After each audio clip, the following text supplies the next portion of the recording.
My name is Paul Castle, and for 12 years I was on the board of the Basel Children's Cancer Foundation, and we're in the offices of that foundation here this morning. What does the foundation do? Families are at the core of the work. Financial help for parents who suddenly have a child diagnosed with cancer, a flat, an apartment near the hospital where parents can spend the night when they're accompanying their child through a long treatment phase. But the foundation also raises and gives money for cancer research, because children's cancer is a different area of research to adult cancer. And the foundation pays for half of all the psycho-oncology treatment and personnel costs at the hospital here in Basel, the psychological accompaniment of families with a child who has cancer. And then the fourth big pot, very important as well, called quality of life. And that's really an experimental area, and that's what foundations are particularly good at doing, trying out something, in this case, that contributes to the quality of life of children during and after cancer treatment. In 2012, I was at a Basel Foundations event and found myself in the lunch queue next to the then CEO of this foundation, and we got into conversation, and he realized fairly soon that I had a strong personal connection to the topic of childhood cancer. My son had had cancer as a teenager, so not as a small child, but as a teenager, and was by that stage well recovered, and it seemed a natural opportunity to get someone onto the foundation board who meets the requirement of the foundation statutes that at least one person on the board must always be from an affected family. Well, I think for us, as for any family with cancer diagnosed in a child member of the family, it's a shock, as it is for adults frequently as well. And the first few days I remember as a series of questions. We just had questions about everything. And of course my son had questions. As a teenager, he was in a very different position in relation to his disease to small children. And children's cancer normally affects the very young, who can't really talk about it. So he was involved in all the conversations. What helped? Well, we had a series of wonderful staff at the hospital where he was in for treatment at all levels, who were able to answer questions as well as they could. And for them, at the beginning, of course, of treatment, there's a lot that's unclear as well. A crucial role was the role of my then boss at work. He had many failings, but he will always, for me, be the person who said, "Paul, we're here to support you. You take the time out that you need. We'll make it work." And this was long before regular working from home and Zoom calls and that kind of thing. So it wasn't that easy at the beginning of the 21st century to make this happen, but he was behind me. And it's that will be remembered. And my advice to anyone who has someone in their team with someone affected by cancer, if you want to be remembered for good things, be supportive. They'll forget everything else that you did wrong in the interim. So that was really important to know that that would continue working. I was also already on the board of my local rowing club, so I had, of course, to redistribute some tasks there, but kept doing as many of those as I could do. And after a while, as a parent in a hospital, you find you have a lot of time just sitting around. So I had, in fact, the possibility of at least catching up on emails, and we were producing an anniversary book for the rowing clubs. I was able to keep on writing, and that gave me enjoyment outside the sadder bits, and that's important as well. You have to, as a parent, remember yourself as well. It's very easy to get entirely focused on the child in hospital. If you've got other children, they need attention as well. And you do yourself as well. You have to manage your own energy levels along the way. So having something else to think about, to me, was a crucial part of that, but also having the support from the workplace. So typically, and that was the case with my son as well, there are various phases along the way.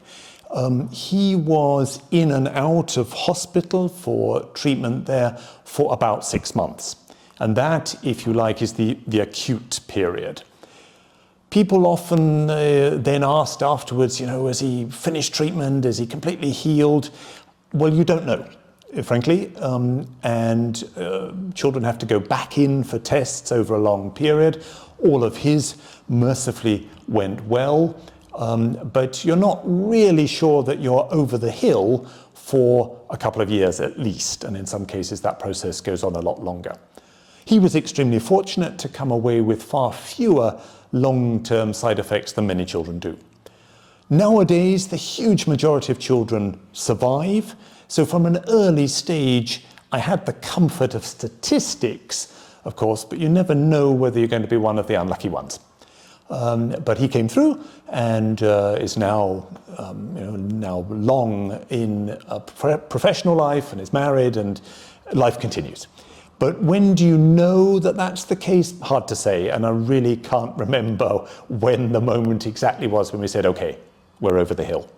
But several years after initial diagnosis. But the period that really costs energy are those 6 months, or at least they were in my case. That first period of hospital uncertainty, then trying out a treatment, will it happen, then trying another treatment, transplantation, the long search for a match for his stem cell transplant, and just a long period of uncertainty and doubt. What helps along the way? Well, you've got to look after yourself as well. And distractions outside the setting of the hospital are really important as well. A very supportive partner, in my case, supportive workplace, and all of that matters, as well as keeping up your program as far as you can of other activities. So sport, in my case, remained important. Along the way, I did draw on the wonderful possibility of sleeping very near to the treatment ward in a parent's house. So I learned about the importance of having that, and that's why I think it's so wonderful that the Basel Children's Cancer Foundation has a parental apartment near the hospital. Really important sometimes to be able to stay nearby. Most of the time I was commuting after work. So, and obviously at weekends, then there for longer. But I was mainly an evening bedside father for quite a lot of the time. Then there are periods, for example, before transplant, when you can't constantly be going in, when the immune system is being run down and there's a serious danger of infection.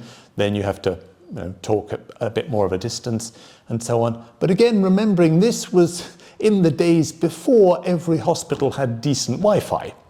So we couldn't just have a Zoom call. I had to go there. And that can be a little depressing at times, particularly when you see other families who are not doing very well. And I became conscious after a while, in a sense, this may sound a bit strange, how relatively lucky we were. As a teenager, one had, at the beginning of the 21st century, in Central Europe, a fairly good chance of survival. The prognosis at that stage was a survival rate of about 80% for most forms of children's cancer, including the form he had. It's now improved since then, even further, thanks to further research. But I had to hope that the statistics were on his side. And he went into hospital as a fairly robust figure, a handball player. So, a good start. Along the way, some darker times. I think for me, the most difficult time, and it's different for everyone, the most difficult times for me were when I could see he was really struggling, suffering. One has a lot of side effects from the treatment, and food wasn't tasting good, or it was coming up again, it was changing skin color, losing hair, and you can do nothing at all as a parent to mitigate that other than be there. But you can't take an action that will suddenly change everything and make everything better. So you can only be there. But he and I had been through more difficult situations than that in some ways, emotionally. So, it's all relative, and that may sound rather strange, but both his sister and his mother had died.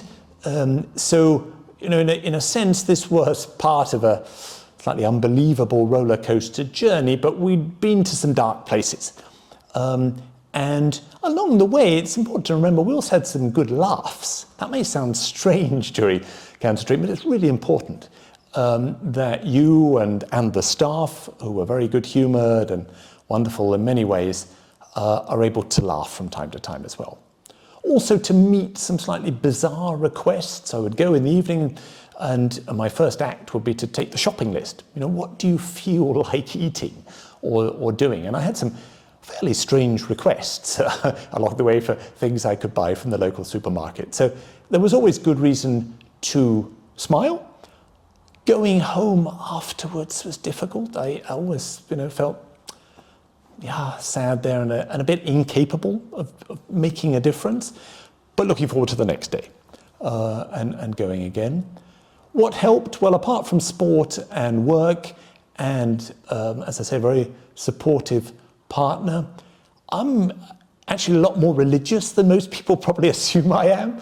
And I think that's an important part as well. Some confidence that comes from prayer, for example. Yeah. And it's a whole jigsaw, and that's really important. You can't, I think, lean just on one thing. Because if I had depended entirely on sport and then broken a leg or something, everything would have fallen away. You have to have a package of things to support you, distract you, things to believe in, and things to encourage you. And he made good progress along the way, and each step of progress, of course, contributes to that encouragement and the belief that, yes, it's going to be okay.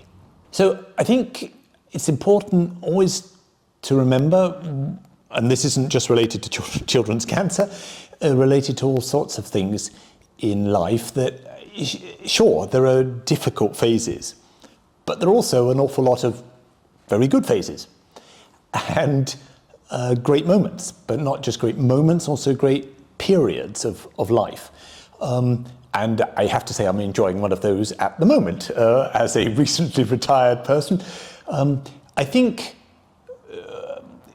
humour plays a really important role for me. Now, humour, and by that I mean the ability to laugh and smile even at times when other people may find that a bit strange. The reverse of that coin is a certain degree of superficiality.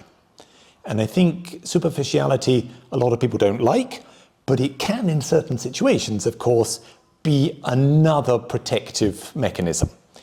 And the positive side of superficiality for me is the ability to see the lighter side. Now, I don't know what part of my educational background that comes from. It's a trait I can't really see in other members of the family, so I'm not sure it's genetic. It may partially be related to, I'm going to get into some tricky theoretical water here, but it may partially be related to a boarding school background, frankly. You have to keep good humour there, you have to be a little bit superficial at times, and to enjoy life. But also juggle a number of things that are going on at the same time. Relationships and sport and work, bad times, good times, dealing with teachers, dealing with your friends who are there 24 hours a day, but so are your enemies.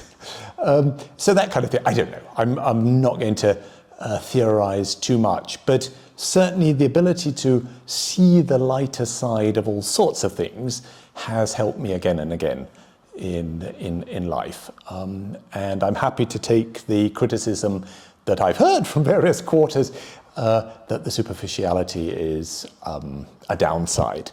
The upside for me, though, is keeping my head above water, but also remembering, now this may sound a little bit trite, a bit cliched, that whatever's happening to you, you're still a lot better off than most people in the world. All right? So here in Basel, I have nothing to complain about in the greater scheme of things, and need to be grateful for that. And that brings me back perhaps to the question of religion. Grateful to whom?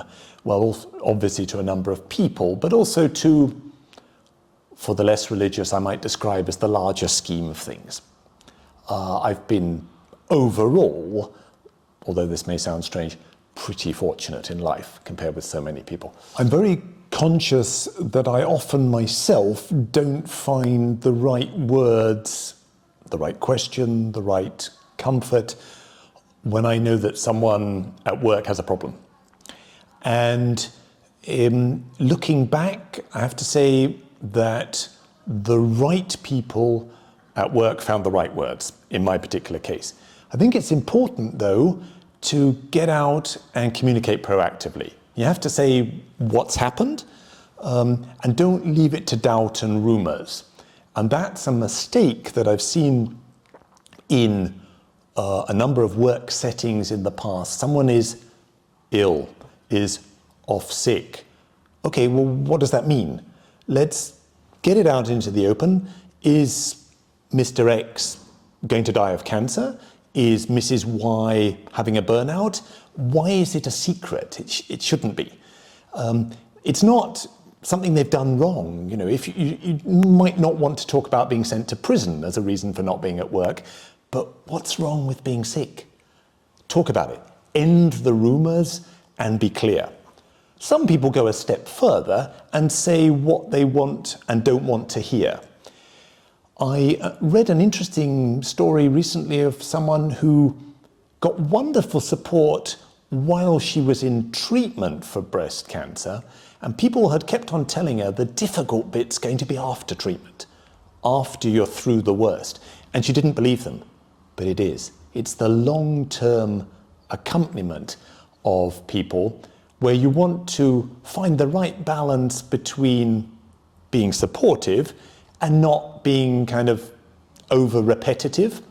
So I did have one or two people who for the next 10 years asked me, how's your son doing?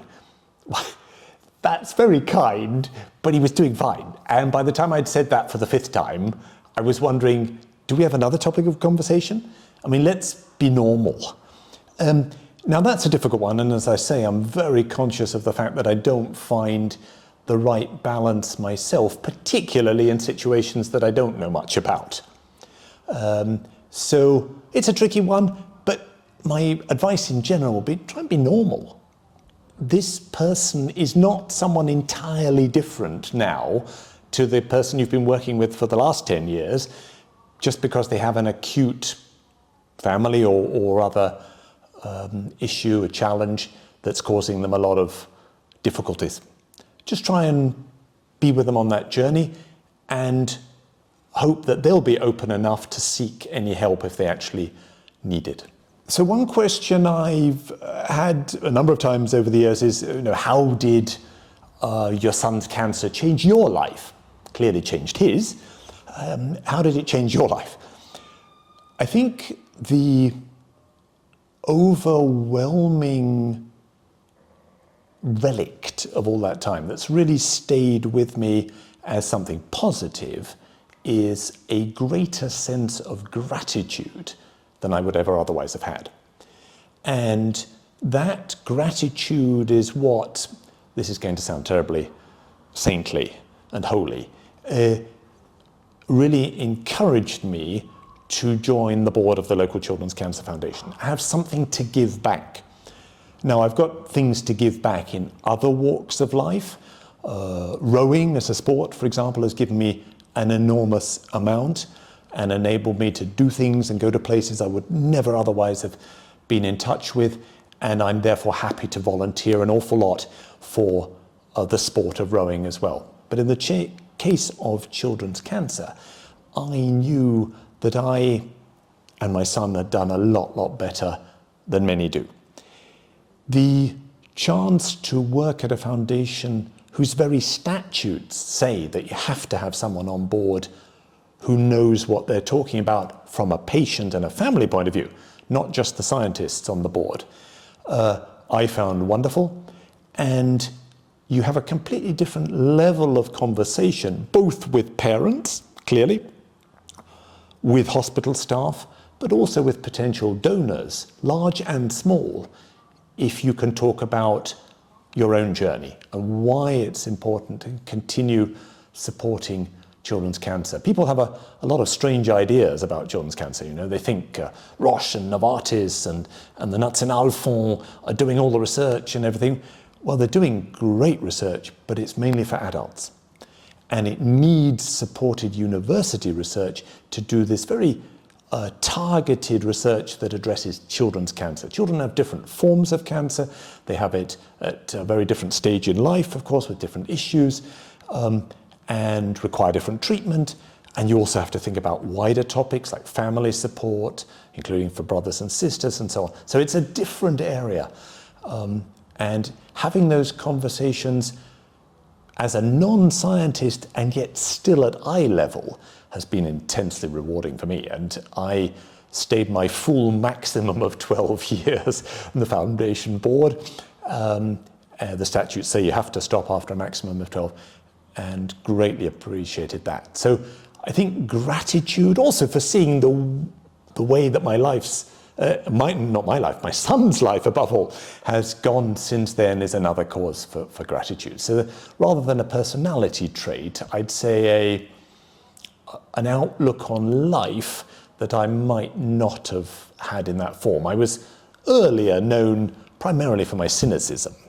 And I think a lot of my cynicism has, on all sorts of topics, has disappeared and been replaced by gratitude. But if you disagree with that statement and you're watching this video, feel free to say so. Basler Stadtlauf, the city run in Basel, this year on the 23rd of November, is a really, really important fundraising event for the Basel Children's Cancer Foundation. The motto is Zeige Herz, so show your heart, show that you have a heart. And every runner who crosses the line with one of these red hearts, or one that they've picked up at any branch of the Basler Kantonalbank before the racing, these ones will be available on the evening from people like me at the Münsterplatz, gets 5 francs for the foundation. 5 francs may not sound a lot, but if a lot of runners cross the line again as they have in the past, the Kantonalbank will be donating a significant sum to benefit children's cancer patients and their families. So please, Zeige Herz, that's the motto, and I can't think of anything more important at the moment to say than that.